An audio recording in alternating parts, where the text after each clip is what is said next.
Hi everyone, it's Dave from Doctors of Running, and today we're doing an on-the-run review of the Nike Vaporfly Next Percent 4. They did some big changes to this one. So some of the bigger changes to note, they changed the stack height. So instead of being at 40 millimeters of stack, it is now at 36 millimeters of stack in the heel, 30 millimeters of stack in the forefoot for a 6 millimeter drop platform. Men's size 9, 5.9 ounces. This thing's pretty light, it's pretty quick. They changed the outsole design to be a little bit softer to kind of grip the road a little bit better.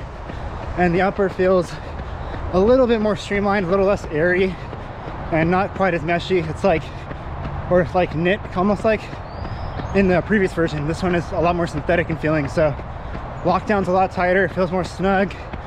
And this thing definitely feels like it's ready to rip and go fast. I'm gonna be doing a workout right now, so I'm just warming up right now. So we'll be hitting some strides in some seconds. And I'll try and give you guys some on the run talk during the tempo run, but if I'm too out of breath, it might be right after, so we'll find out shortly. But yeah, some big changes to the new Vaporfly model,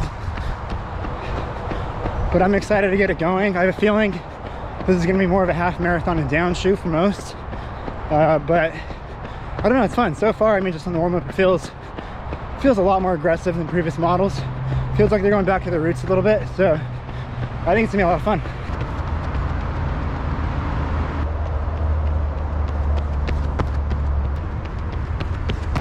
Okay, just finished some strides. Very light, very responsive. I'd say the heel isn't quite as rocker, but the forefoot is. And you really feel a bouncy toe off on this one. Very lightweight on foot. I think this tempo run is gonna be a lot of fun. So, went through the mile in 5:24. So far things are going pretty good. First mile was mostly flat, a little bit of rolling hills, got a little bit of downhill now, so I'm catching my breath, and then feels good. I think definitely feels dialed in right around the half marathon pace. It can go quicker. My strides were much faster and felt lively. So yeah, we'll see how it handles the hill here in about 400 meters. Just as I thought.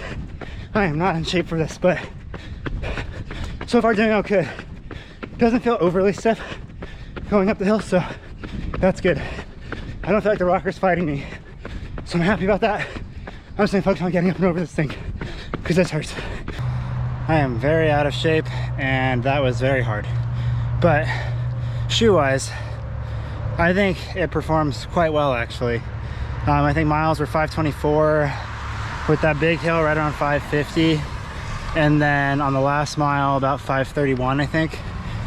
For me, I'll take it. That's the first time I've run under 6 minutes in a while, so I think that's a good tempo run for me. But going off of the performance of the shoe, I do feel like it caters to that like 5K, like half marathon and faster, 5K to half marathon. I do think there's enough cushion to run a marathon, but I think from a stability standpoint, the shoe is a little bit narrow underfoot, and I do think the upper locks down well, and that kind of saves some of it. And I do think the traction's pretty good as well. It's a little bit wet out here, and I didn't really have any slipping issues. Maybe just a little bit on like some of the paint here, but other than that, it was fine. I did have a steeper turn going right before that hill.